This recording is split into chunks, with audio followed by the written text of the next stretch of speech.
So hello everyone, welcome back to another video of Equity Tailor. Market में कई दिन से काफ़ी अच्छी रैली देखी गई और आज भी बात करें तो आज भी लगभग 200 पॉइंट की बढ़त देखी गई निफ्टी में।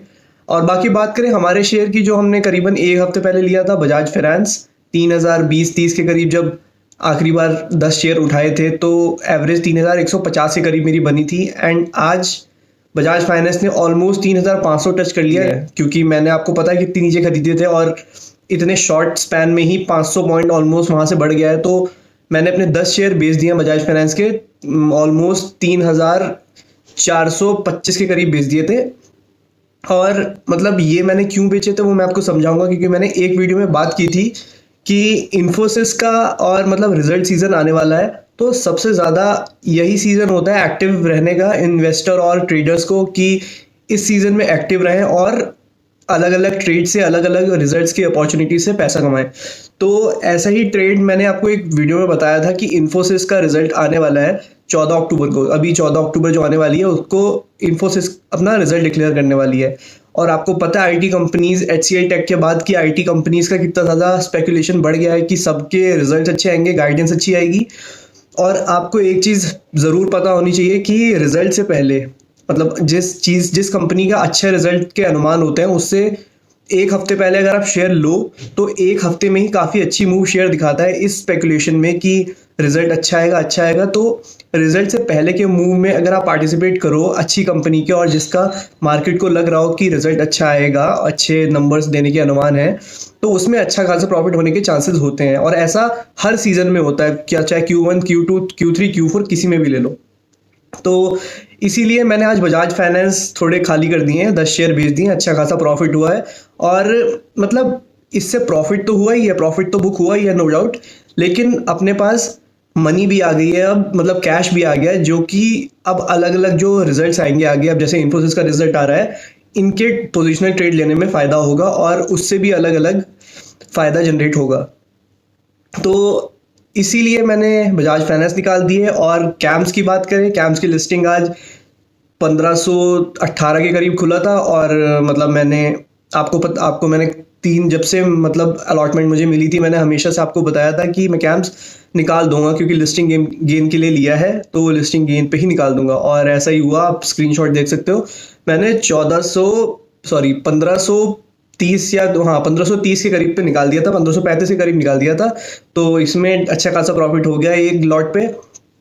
तो ये थी ऑल एंड ऑल पोजीशन आज की।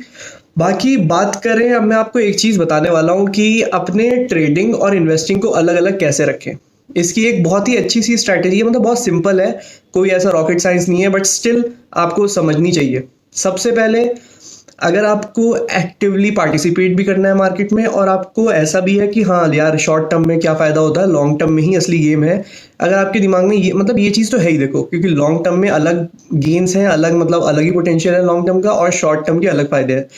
तो इस चीज़ के लिए मैंने देखो पर्सनली क्या कर रखा है, दो अकाउंट खुलवा रखे हैं, एक ज़रोधा में और एक पेटीएम मनी में।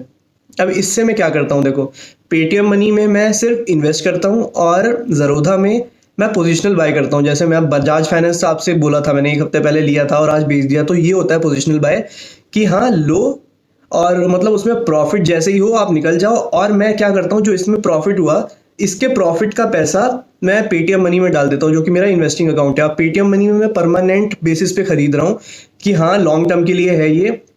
तो जैसे आज प्रॉफिट हुआ है मुझे बजाज फाइनेंस में, अब इतना प्रॉफिट दे गया है बजाज फाइनेंस कि 2 या 3 बजाज फाइनेंस खरीद पाऊंगा मैं अब अपने पेटीएम मनी में, वो भी लॉन्ग टर्म के लिए।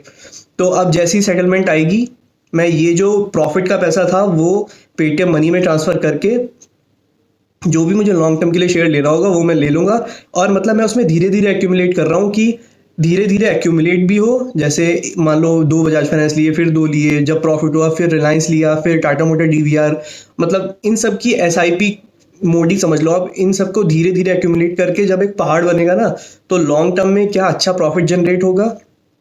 उसमें आईटीसी भी खरीदता हूँ मैं, और हिंदुस्तान जिंक, मतलब डिविडेंड का पोर्टफोलियो भी हो जाए कि हाँ बैंक में एक पॉइंट के बाद जब एक्यूमुलेट हो जाए चीज़ें, अच्छी अच्छी कंपनीज एक्यूमुलेट हो जाएं, तो डिविडेंड भी आता रहे और पोर्टफोलियो ऐसा बन जाए कि लॉन्ग टर्म में अच्छी ग्रोथ भी दिखाए, रिलायंस जैसे दिग्गज भरो और बजाज फाइनेंस जिनका फ्यूचर है और जो अच्छे रेट पे है अभी, उन सबको खरीदो, क्योंकि एक तो प्रॉफिट का पैसा यूटिलाइज होगा और आपको ट्रेडिंग का अलग स्वाद मिलेगा और इन्वेस्टिंग का अलग। देखो, आप ट्रेडिंग आप अलग करोगे तो आप एक चीज सोचो ना कि प्रॉफिट का ही पैसा, मतलब एक्स्ट्रा मनी से आप एसेट्स खरीद रहे हो परमानेंट बेसिस पे।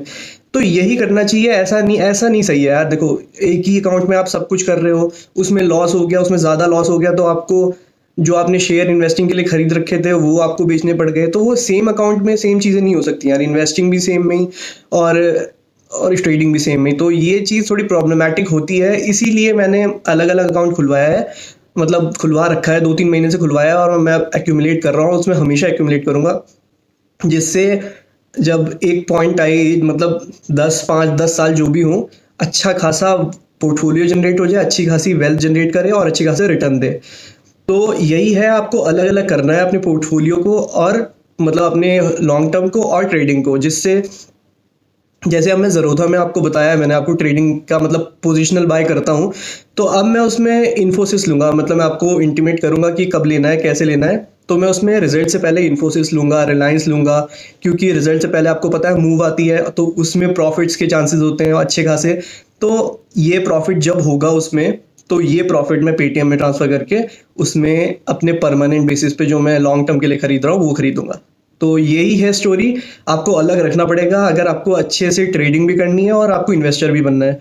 एक ही सेम अकाउंट में ही आप खरीद रहे हो लॉन्ग टर्म के लिए, उसी सेम अकाउंट में आप ट्रेडिंग भी कर रहे हो, वो सब नहीं चलता। एक अकाउंट रखो जिसमें आप बिल्कुल भी सेल मत करो, सिर्फ खरीदते जाओ, एक्यूमुलेट करते जाओ, डिविडेंड वाले स्टॉक्स कि बैंक में डिविडेंड आए और बोनस, मतलब हेल्दी सा एक पोर्टफोलियो जनरेट करो, जिससे आपको लॉन्ग टर्म में बहुत ज़्यादा अच्छा आपको पोर्टफोलियो जनरेट होके दे और बहुत अच्छी वेल्थ क्रिएट हो। तो बस आई होप आप सबको समझ आ गया हो कि कैसे कैसे करना है, कि अपना ट्रेडिंग और इन्वेस्टिंग कैसे अलग करनी है और क्या क्या फ़ायदे हो सकते हैं इसके लॉन्ग टर्म में। एंड आई बेट इसके बहुत अच्छे फ़ायदे होंगे लॉन्ग टर्म में, और आपको पता है यार जोड़ने से कितनी अच्छी चीज़ें बनती हैं। तो वही है, फिर 10 साल बाद ये इस चीज़ ने इतने रिटर्न दिए, इस चीज़ ने इतने रिटर्न दिए, ये सिर्फ बातों में ना रहे, आपके भी पोर्टफोलियो में ये चीज़ शो हो, रिफ्लेक्ट हो कि आपको भी अच्छा खासा फ़ायदा हो। इसीलिए एक्यूमुलेशन ज़रूरी है, सिर्फ ट्रेडिंग से फ़ायदा नहीं है, आपको एक इन्वेस्टिंग भी अकाउंट खुलवाना ज़रूरी है।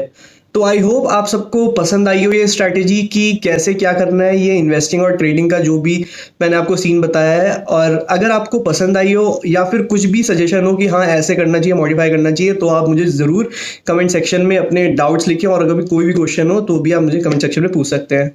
तो वीडियो पसंद आई हो तो go and like the video, and channel पे अगर नए हो और रेगुलर बेसिस पे टाइमली अपडेट्स और वीडियोस चाहिए हो तो चैनल को भी सब्सक्राइब करके जाना। तो मिलते हैं ऐसी अगली वीडियो में, टिल देन शब्बा खैर, बाय बाय।